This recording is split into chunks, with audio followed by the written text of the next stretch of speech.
அப்புறம் செக்ஷன் 27ல் இருக்கிறத பார்க்குறோம்.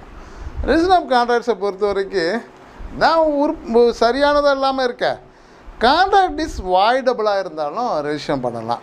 கான்ட்ராக்ட் இஸ் அன்லாஃபுல்லாக இருந்தாலும் பண்ணலாம். Employed or expertly rescission by the plaintiff இருந்தாலும் பண்ணலாம்.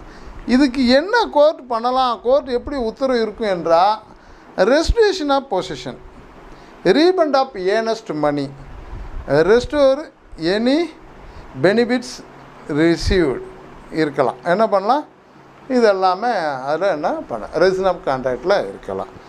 அதுக்கப்புறம் நம்ம பார்க்க போகிறது கேன்சலேஷன் ஆஃப் இன்ஸ்ட்ருமெண்ட் செக்ஷன் 31.